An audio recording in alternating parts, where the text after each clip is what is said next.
Greetings, everyone. Akash back here with uh well, it's not. Sorry about the doggo. She's probably barking at the cats. Back here with not really a music related video, but it's a video related video. Um, gonna show a couple DVDs that I have and Blu-rays that of my favorite films. Um, well, first off, I mean it's in a box set, but it's the first Alien film. This is Alien Quadrilogy, Quadri, Quadrilogy, Quadrilogy. Yes, have fun pronouncing with Akash.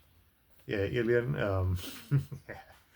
Quadrilogy, or however you want to say it.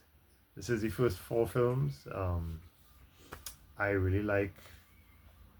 I like the first three a lot. The fourth one, I really care for it. But my favorite obviously has to be the first one. Um, this is basically a 9-disc box set um, with the DVDs, and then you have there's basically the original film. Then there's a kind of sort of director's cut of the film, and then there's tons of special features behind it. So I mean, this is if you love Alien, this is really worth getting. Yeah, I don't really care for the fourth. I mean, some parts of the fourth film I really like. I mean, Ron Perlman and anything as well. Yeah, it's Ron Perlman and Raymond Cruz. Yeah, Winona Ryder's performance and Sigourney's. But anyway, the first three films I really like. So yeah, that's Alien. This is on DVD. I don't know. I don't think I want to get it on Blu-ray. I mean, this goes back to my my last video of upgrading records or anything. Would I upgrade these to higher resolution? Granted that you'd have to get equipment to play that, but probably Blu-ray probably in the next 10 years, next 20 years, who knows. But if it still works, it's fine. I'm not a stickler for 60 frames and all that crap. If it has a lot more special features and all that, yes. One I probably might I mean, okay. So let's tag this one as a part 3 to the series of videos are running, right? Upgrading. I don't want to upgrade this yet. This was fine. The Thing by John Carpenter. Obviously it's a DVD. This has a documentary of the making and then a commentary which is really good with Carpenter and Kurt Russell. This is a remake of what's the original film? I forget the name of the original film from the 50s. But I really like this film. I don't really play too much, when I'm home, because the language and the violence. But anyway, upgrade not yet. No, I'm looking. I did see 4K versions on Arrow Video. That's a company that does specialty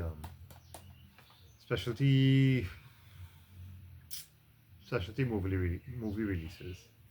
But of course, Nimula. So that not really, not right now. No. If it still plays, it's fine. Another fabulous film. I've seen a couple in his of this director's films, but this by far is my favorite. This is Seven Samurai by Akira Kurosawa. 1954, black and white, 4:3 aspect ratio. Is it 4:3? No, my bad. The aspect ratio is 1:3:1. Yeah. I bought this many years ago. As you can see, it's well loved and it's, you know. But anyway, this is a Criterion release. My only Criterion um, uh, DVD or Blu-ray. Um, Basically, the film, well, a beautiful artwork on the inside with what's his name? God, forget the guy's name now. Anyway, Cuchillo, Miss Cuchillo, the character's name. Can't remember. Anyway, so yeah, nice images on the inside, the battle from inside the village, the final stand. Of course, those of you who know Seven Samurai, um, Magnificent Seven, this was based.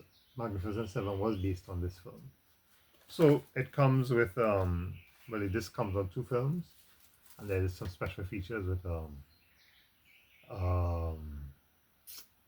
a documentary with Kurosawa and stuff like that. And then of course there's audio commentary for the film, and it comes with this nice little booklet of with photos from the film, right, and essays and whatnot.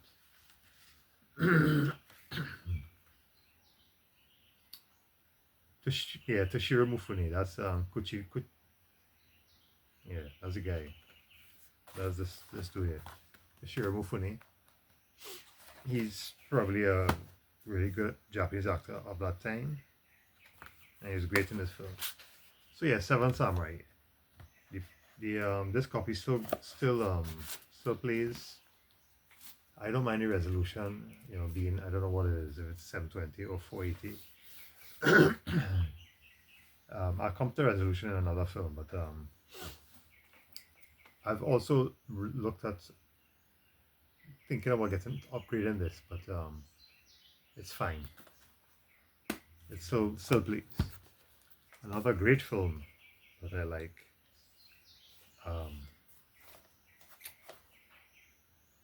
I watch it from time to time. I mean, these films I get regular views. It's Costner's Dances with Wolves. I haven't seen this in a while. This is a 2-disc collector's edition. It comes with this little Velcro thing and opens up like his diary in the film. Those of you see the film. Epic shot and shots. I mean, I saw this initially when it came out in '89 on home video.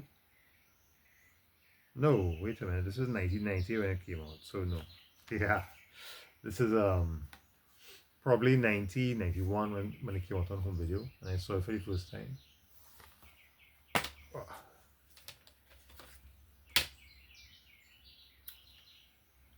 So it's split on.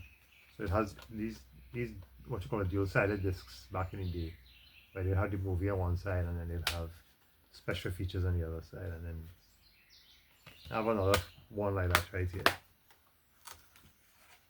So yeah, Dances with Wolves was a really great story. Of course, Avatar, the film Avatar, kind of stole its premise, but yeah, really great. Behind the scenes documentary is excellent. Showing how they did everything. I think I'll leave that for last. Yeah, leave these two guys for last. Another great film. I don't know if well, it's missing. I don't know where it is. Yeah, but yeah, this is Predator. This I'll probably get a copy upgrade. Next couple of years, But excellent film, excellent action, excellent sci-fi. I actually first went to see this when it came out in 1987. Excuse me. Sandman came and visited me last night, and I'm wiping away. Yeah. Very uncouth and unprofessional for a YouTube video. Moving right along. Yeah, this back. No, back in the day here in Trinidad, we used to have double features, right? So you go into the movie for 12 o'clock, And you'd see two films and they come out 4 o'clock, right? You pay what used to pay like $8 for ATT, right? This is back in the 80s. ATT for 2 movies. Of course, the intermission would be between the 2 movies, right? So you go and get your snacks or whatever. So of course, we went to see this um, with Matthew Broderick film called Project X. If you all know that one, kind of so, but it was alright. So we went there. This is a big line between me and a couple of cousins and myself, and of course my mom, because I was still a teen at the time. Um, what you call it? So yeah, we sat down. We started to watch it, and halfway through this, because the first one was Project X, this was the main feature. Halfway through this, Crank went, so we had to come back the next day to come and see it again, and see Project X again. But yeah, really good film. Really good film. The sequel to that is not bad as well. I really enjoy it. Some of the acting and lines are kind of cheesy, but it's still really good. The thing that I really like about this is Hawkins' jokes. Kind of, I don't really like. It's like really. I mean, maybe that's probably his character from Shane Black, but yeah, it's all right. It's livable. But yeah, Predator 2, I love the whole, concrete jungle aspect of it, and especially the chase at the end with Glover, and then, fighting on the Predator ship, and then seeing, all the different extraterrestrial skulls. And of course, at the time when I saw this, I didn't really make the connection. I didn't realize it was the alien skull they were showing in the ship, right? So, but yeah, really good film. Another great film is Ghost in the Darkness by who is Stephen Hawkins, is it? Yeah, Stephen Hawkins, directed by Stephen Hawkins, Val Kilmer and Michael Douglas. Great Sorry, Dust had these packed away. Great action adventure film about Africa and lions and all that. Really good stuff. It's They say it's a true story. I don't know, but yeah, um, it's really cool. Actually, I went cinema to see this as well. Right. Should have brought along that one, but it's all right. One of my favorites, and where's that? I know I have that somewhere. Hold on. Yeah, another favorite film of mine that I didn't see when it came out, but I saw many years later through a good friend of mine, Chris. He introduced me to this, as well as Star Wars.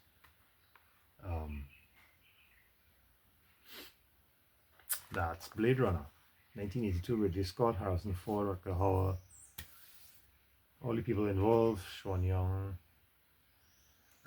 Of course, there's a very 90s DVD that opens like this. This is another double-sided DVD that has what does it have? It has widescreen and letterbox. Sorry, widescreen and regular. What is it? Is it regular? What do they say? Standard, is it? Standard format, which was 4:3, and you had widescreen. This I do have upgraded. I was blown away by this film. It's very slow, as not very much like how the first Alien is, but the visuals, it's uncomparable. The story, once it gets going, it's really great. A really great favorite. Tongue twister there. Great favorite film of mine. So much so that many years later they released. I had this packed away because you'll see why they released a box set um, with the final cut, because you had the original cut, you had many different cuts of this film. So they came out with this briefcase, much like Deckard's Void Pump briefcase that he carries around. It comes with all these little goodies in the back. Of course, the DVDs. It has 5 DVDs. 2 models, kind of lenticular kind of screenshots, and artwork. Of course, this goes back to what I was saying.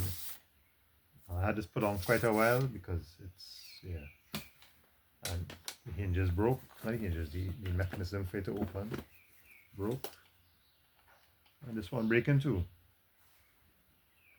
The car, unfortunately, I don't have. Gave that to my son to play with. Just have the origami unicorn, which is a nice kind of metallic thing.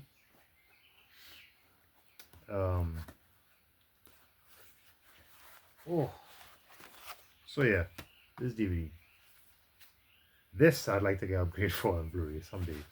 You know, the complete edition, which has the original version of the film, photos and conceptual artwork by either Sid Mead or Ron Cobb. So it has the original with the narration. It has the one without the narration, which is the director's cut. Then it has the international cut. I think there's a work print version, and then there's the final cut. That is all on this. But regrettably, and then obviously there's a Dangerous Days documentary, which is really good. Regrettably, these discs, they started to deteriorate and they're unplayable now, or unwatchable. So yeah, this I'd love to get an upgrade for on Blu-ray. I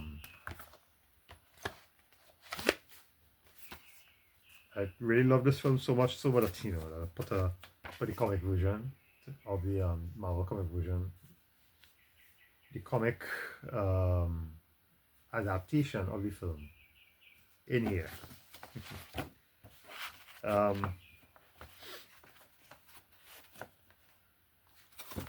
The only gripe I would say for this set is that, yes, the car is nice, which is the replica of the spinner, which you could see at the back here,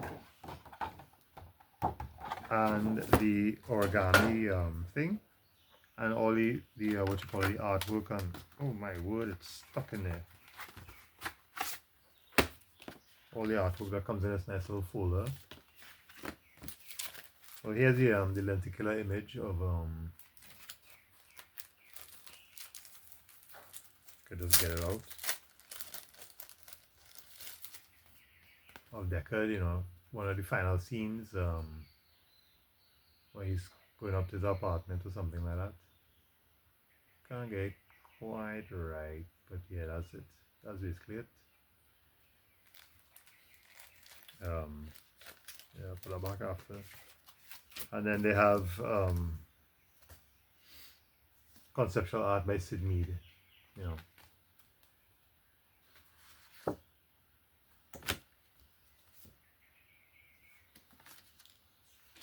No, wait a minute. Did Ron Cobb work on this film or Alien? I think he did.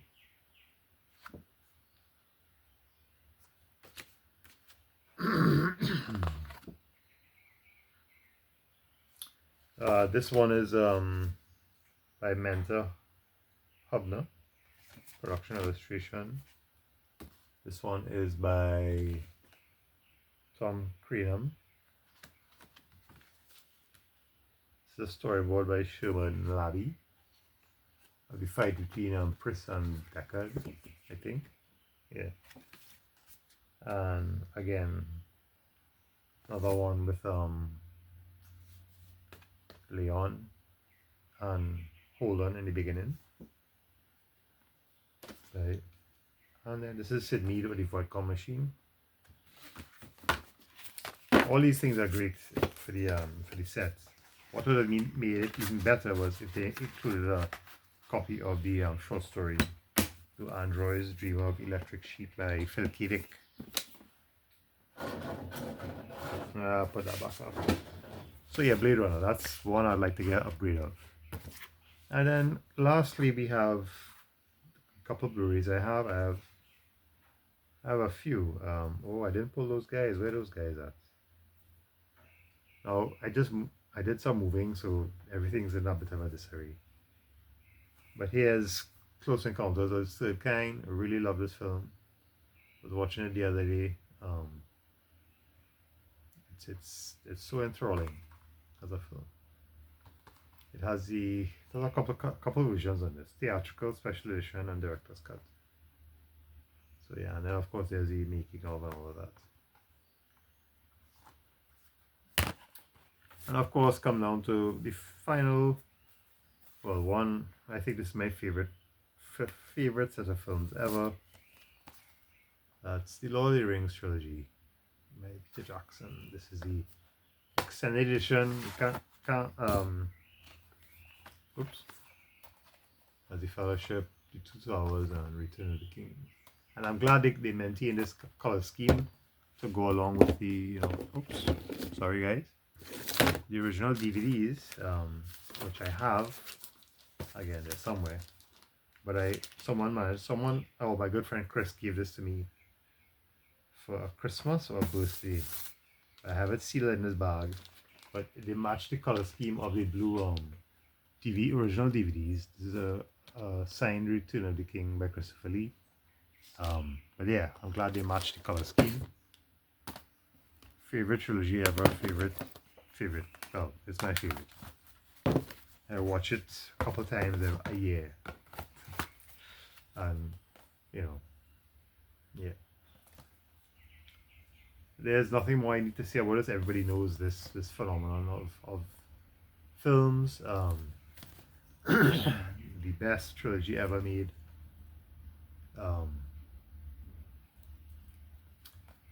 I have a couple of DVD versions of The Hobbit. The Hobbit is not so. Oh, is it going to be a long video? The Hobbit is not. It's well acted, great production design. Everything else like that, but the things they try to add, they didn't need to make it a trilogy. It could have been 2 films. And there's the M4. There's a fan edited M4 cut on the internet that you can check out, where they cut out the whole Tariel. Is it Killy or Philly? I get mixed up. The whole romance thing and much of a set of the that whole scene with in the fortress with Necromancer with Galadriel and Elrond and Saruman. They cut out all that crap, and it's a much more concise film, and it flows better. That M4 cut. Check it out, The Hobbit. But yeah, can't go wrong with this trilogy. The theatrical version, yes, is missing all the extended scenes. But what some people wouldn't realize is that some scenes are a couple of pieces that are missing from the extended that are in the theatrical. So probably one day, when I have the funds, I'll probably buy the theatrical set, and I know there's a 4K version to this, but this is fine. I was going back to it, coming back to my topic of resolution. When I first saw this, because I was so accustomed to watching this over the years, right? Well, not this, but the other version I have, which is Somewhere Beyond the Sea. Yeah, I was so accustomed to watching that when I finally watched this, yes, there's some things that they did, like they scrubbed the grain from the film. I didn't like that, and all the effects looked it didn't, because of the grain. The effects of the DVDs looked much better, like Gollum and all that. I mean, still it looks good on this, But it's probably me for watching, this version all those years since 2001. Sorry, 2002 when the first extended edition came out. You know. So yeah, that's my very long video of films some of my favorite films that I own. I hope you guys enjoy that. I'll change your pace from music and all of that. And it's actually getting late now. I have to go and get ready to get on the road. And yes, it is late. So I'll see you guys later. You'll have a great day and take care.